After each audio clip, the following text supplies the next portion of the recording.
बिस्मिल्लाहिर्रहमानिर्रहीम अस्सलाम वालेकुम। वेलकम बैक सीमा ज़ैटी किचन में। कैसे हैं फ्रेंड्स? उम्मीद करती हूँ हमेशा की तरह आप लोग बिल्कुल ठीक होंगे। और आज मैं आप लोग के साथ बहुत ही ज़बरदस्त हांडी टिक्का मसाले की रेसिपी शेयर करूँगी, बिल्कुल रेस्टोरेंट स्टाइल में, और बहुत ही मज़ेदार, खुशबूदार, जायकेदार घर के मसालों से और बिल्कुल सॉफ्ट से बनाएंगे। रेसिपी बहुत ही मज़ेदार बनने वाली है। प्लीज़ रेसिपी को आप लोगों ने बिल्कुल स्किप करके नहीं देखनी है, बहुत काम की चीज़ें बताऊँगी। चलिए इसको बनाना स्टार्ट करते हैं। तो फ्रेंड्स, इस रेसिपी को बनाने के लिए सबसे पहले एक चॉपर चाहिए होगा, और उसके अंदर हमने तकरीबन 8 से 10 अदद हरी मिर्च डालनी है। मैंने रेड वाले डाली है, आप यहाँ पे ग्रीन वाले डाल सकते हैं। एक नॉर्मल साइज़ का प्याज जिसे मैंने इस तरीके से स्लाइस में कट करके डाल दिया है। तकरीबन 15 कलियाँ मैंने यहाँ पे लहसुन के लिए, 2 से 3 टेबलस्पून हरा धनिया यहाँ पर हमने शामिल कर लिया है। अब इन तमाम मसालों को चॉपर के अंदर डाल के तकरीबन 1 मिनट तक हम इसे अच्छे तरीके से चॉप कर लेंगे। बिल्कुल भी स्किप नहीं कीजिएगा वीडियो को, रेसिपी बहुत ही मज़ेदार और यूनिक बनने वाली है। तो फ्रेंड, यहाँ पर देख सकते हैं हमने इसको अच्छे से चॉप कर लिया है। ये देखिए कुछ इस तरीके से। और यहाँ पर हमने ले लिए हैं गोश्त। तो मेरे पास यहाँ पर गाय के गोश्त, आप चाहें तो यहाँ पे मटन या चिकन का यूज़ कर सकते हैं। हाफ़ के जी मेरे पास गोश्त है, जिसको मैंने धोकर छोटे छोटे पीसेस में कट करके छन्नी में रखा हुआ था, ताकि इसके अंदर बिल्कुल भी पानी नहीं हो। और यहाँ पर हमने चॉपर के अंदर डाला है। फ्रेंड, अगर आपका चॉपर बड़ा है तो आप इकट्ठे सारे जो आपके गोश्त है वो डाल लीजिएगा। मेरा यहाँ पे चॉपर छोटा है, तो यहाँ पर मैं 2 दफ़ा में इसको यहाँ पर चॉप करूँगी। और तकरीबन 1 से 1.5 मिनट हमने इसको चॉप करना है। बिल्कुल अच्छी तरीके से इसको आपने इस तरीके से करना है, ताकि इसके अंदर किसी भी किस्म के कोई गोश्त वगैरह साबुत नहीं रहे। तो आप देख सकते हैं मैंने बिल्कुल अच्छे से यहाँ पर इसको पीस लिया है। बाकी के जो गोश्त है फ्रेंड, वो भी हम डालेंगे। आपने हमेशा इस चीज़ का एहतियात करना है, इसके अंदर किसी भी किस्म के पानी नहीं हो, नहीं तो आपके कबाब टूट जाएंगे। यहाँ पर जो हमारे गोश्त है फ्रेंड, वो हमने अच्छे तरीके से चॉप कर लिया है। ये देखिए बिल्कुल स्मूथ सा इस तरीके से आपने चॉप करना है। अब इसके अंदर जो स्पाइसेस ऐड करेंगे, तो फ्रेंड ये मेरे पास टिक्का मसाला है, और ये होममेड टिक्का मसाला, इसकी रेसिपी मैंने कुछ ही दिन पहले अपलोड की है। और अगर आप लोगों ने नहीं देखे तो ऊपर आई बटन में मैं इसका लिंक दे दूंगी, आप वहां से देख लीजिएगा। घर के बनाए हुए खुशबूदार टिक्का मसाला है ये, जो कि यहाँ पर हम 2 टेबलस्पून भरकर शामिल करेंगे। और यहाँ पर हाफ़ टेबल स्पून डालेंगे हम अदरक का पाउडर। अगर पेस्ट है तो आप वो डाल दीजिएगा, मेरे पास पाउडर है, मैंने वो डाला है। हाफ़ कप यहाँ पर मैंने बेसन लिया है, जिसको मैंने हल्का सा ड्राई रोस्ट कर लिया था। आप चाहें तो यहाँ पर भुने हुए चने को भी पाउडर बना कर डाल सकते हैं। और फिर यहाँ पर आपने इसको बहुत ही अच्छे तरीके से मिक्स कर लेना है, जैसे कि हम आटे को गूंथते हैं, ताकि ये सारे मसाले बिल्कुल यकजा हो जाए। तो खूब अच्छे से यहाँ पर हमने इसको मिक्स कर लिया, आप देख सकते हैं माशाल्लाह से।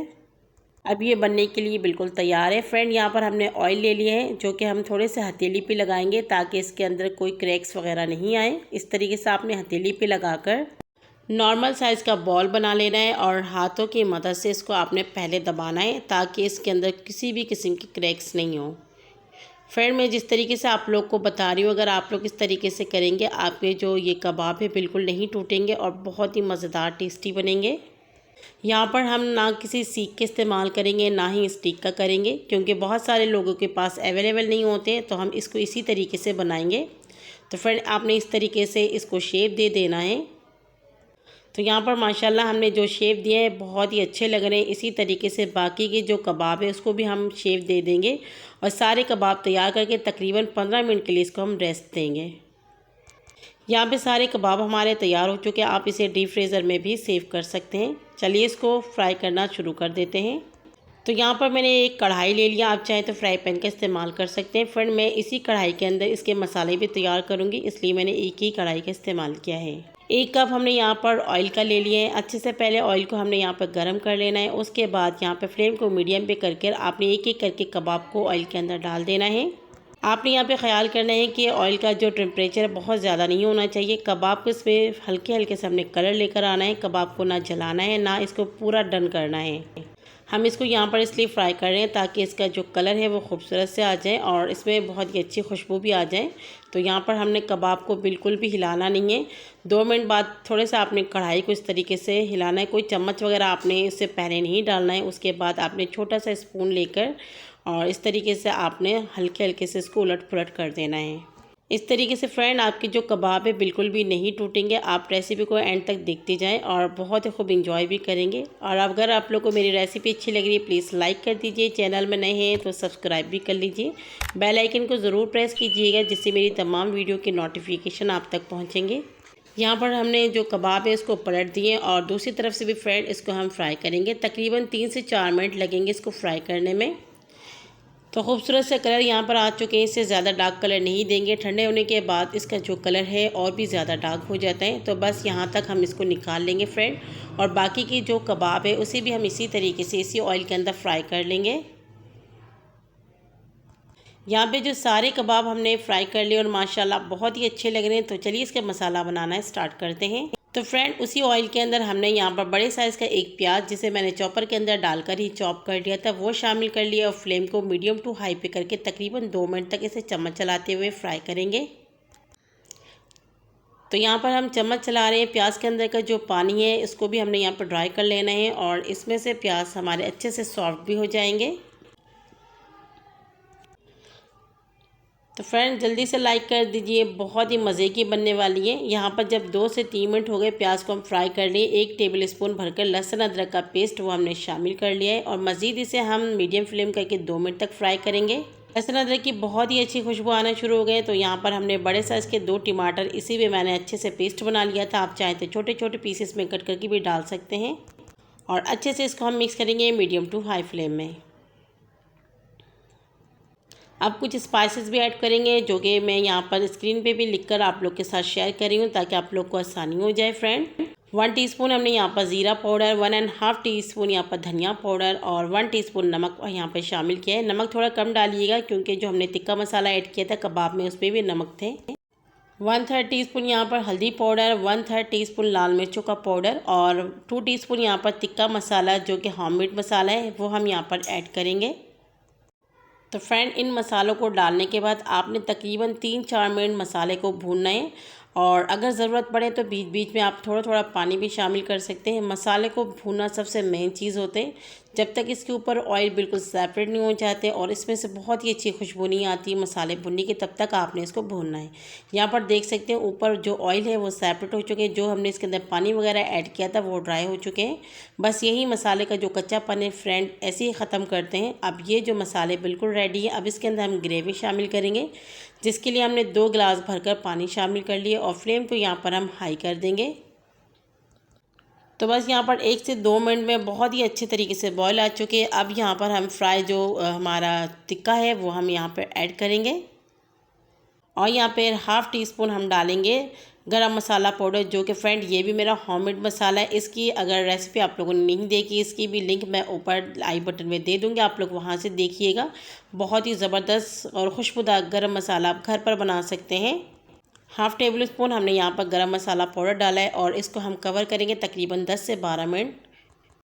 तो फ्रेंड यहाँ पे तकरीबन 12 मिनट हो चुके हैं। 2 मिनट पहले हमने इसको हाई फ्लेम में रखा हुआ था, उसके बाद 10 मिनट मैंने इसको मीडियम फ्लेम में रखे और इसके अंदर की जो ग्रेवी है वो भी बिल्कुल परफेक्ट है, ना कम है ना ज़्यादा है और कलर बहुत अच्छे हैं। आप सबसे पहली बात तो ये है, आप देखिए एक भी कबाब यहाँ पर आपको टूटे हुए नज़र नहीं आएंगे, कुछ भी नहीं हुआ यहाँ पर और इतनी अच्छी खुशबू है, पूरा घर मेरा महक रहा है।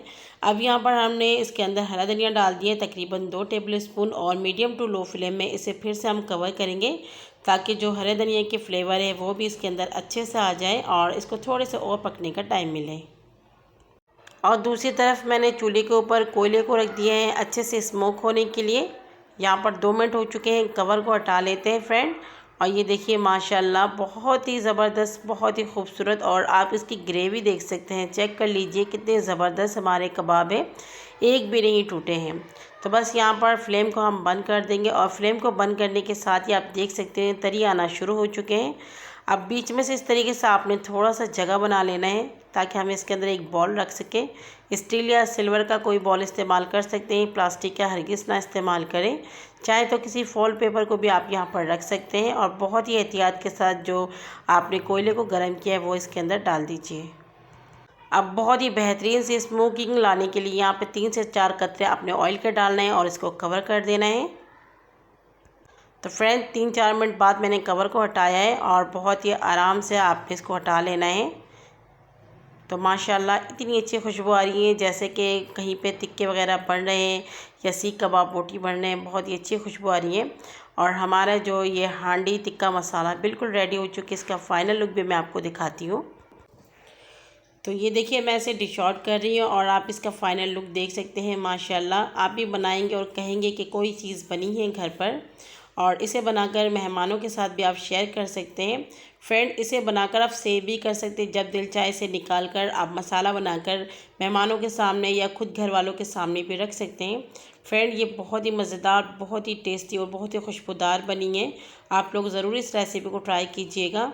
मैं आपको एक तोड़कर भी दिखाती हूँ कि ये कितना सॉफ्ट भी बने। ये देखिए अंदर से बिल्कुल ये स्मूथ है। आप इसे रोटी या चावल के साथ भी खा सकते हैं। मुंह पे लेती ही ये घुल जाएगी। फ्रेंड, तो रेसिपी आप लोग को कैसी लगी है प्लीज़ कमेंट में ज़रूर मुझे बताइएगा। आप लोग की कमेंट्स का मैं बहुत ही इंतज़ार करती हूँ। और प्लीज़ मुझे जितना हो सके मेरे रेसिपी को शेयर करें। आप लोग की सपोर्ट की बहुत ज़्यादा ज़रूरत है। और इसी तरीके से मेरे साथ बने रहिएगा। दुआओं में याद रखिएगा। अल्लाह हाफ़िज़।